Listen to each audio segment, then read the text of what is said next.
Welcome to Fuzzy Mathematics, the basics. In the previous lecture, we have talked about definitions of fuzzy operators, T-norms and S-norms. All the three kinds of operations have commutativity, associativity, and monotonicity. What's the difference? The difference is the boundary conditions. The boundary condition of T-norm is T of a, 1 is the same as A. The boundary condition of S-norm is S of a, 0 is the same as A. But there is a problem. Actually, there are problems with these definitions.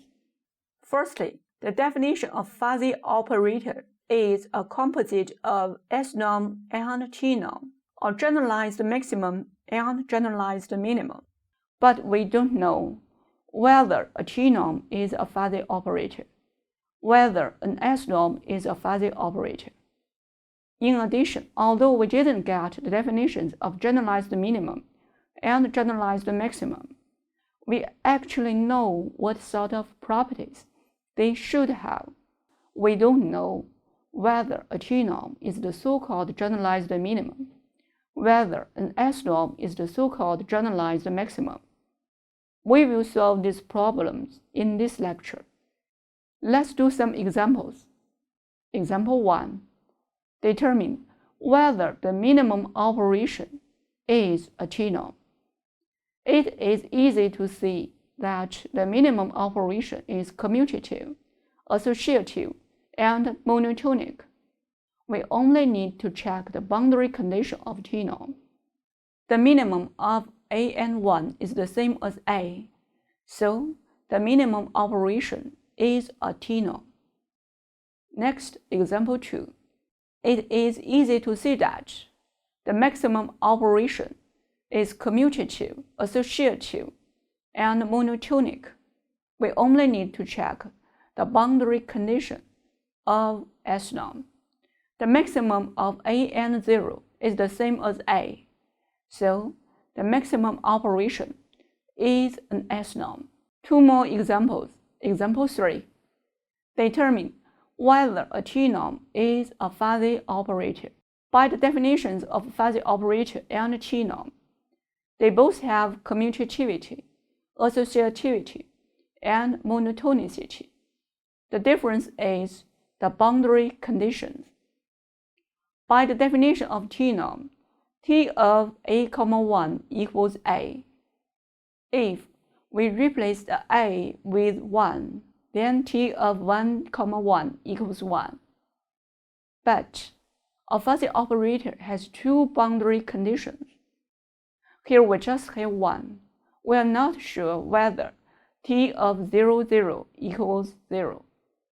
Not quite sure till now. And we know that the definition of T-norm is derived from the concept of generalized minimum. If the definition of T-norm is rational, then we should have T of a, 0 equals 0. Another example, example 4. Determine whether an S-norm is a fuzzy operator. By the definitions of fuzzy operator and S-norm, they both have commutativity, associativity, and monotonicity. The difference is the boundary conditions.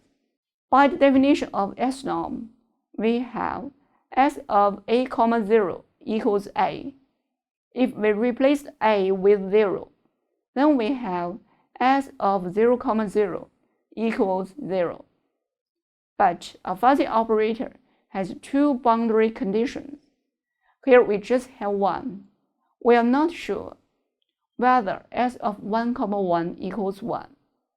Not quite sure till now. And we know that the definition of S-norm is derived from the concept of generalized maximum. If the definition of S-norm is rational, then we should have S of a, 1 equals 1. Suppose T is a T-norm. A is in the closed interval from 0 to 1. By the monotonicity of T-norm, T of 0A is less than or equal to T of 0, 1, which is 0. by the boundary condition of T norm. Obviously, 0 is less than or equal to T of 0a. By the antisymmetry of real numbers, T of 0,a is the same as 0. By the commutativity of T norm, T of 0a is the same as T of a0, especially T of 00 is the same as 0. Again, by the boundary condition of T norm, T of 1,1 is the same as 1. So, T is a fuzzy operator, and the T norm is indeed the so-called generalized minimum. Similarly, we can prove that an S norm is also a fuzzy operator, and if S is an S norm, A is in the closed interval from 0 to 1, then S of A,1 is the same as 1. That is, an S norm is indeed the so-called generalized maximum. Now we have the following conclusion. Let T be a T norm, S be an S norm, then both T and S are fuzzy operators, and T of A,0 is the same as 0. S of A,1 is the same as 1. Next, we will introduce the definition of weaker than, which is used to describe a kind of relation between two fuzzy operators. Let T1 and T2 be two fuzzy operators. Let T1 and T2 be two fuzzy operators. For all A, B in the closed interval from 0 to 1, then T1 is weaker than T2, denoted by this notation. This is a really simple definition, but with the help of this weak definition, we can derive some important conclusion. First, theorem 1.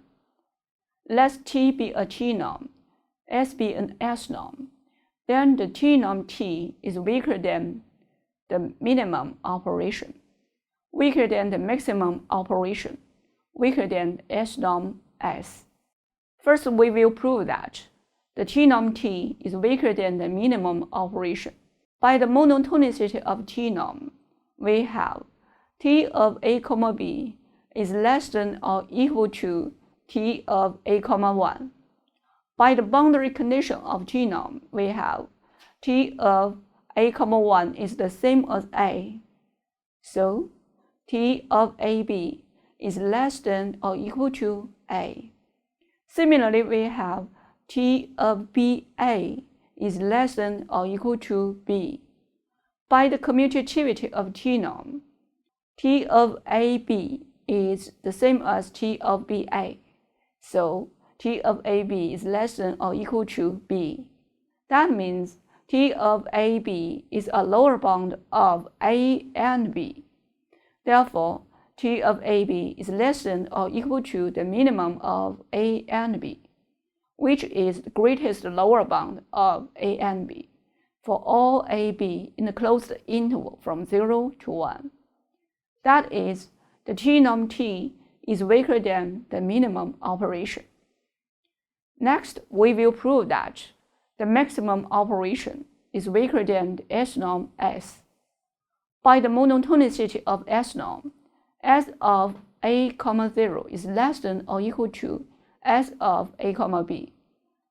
By the boundary condition of S norm, S of A, 0 is the same as A. So, A is less than or equal to S of A, B. Similarly, we have B is less than or equal to S of B, A. By the commutativity of S norm, S of A, B is the same as S of B, A.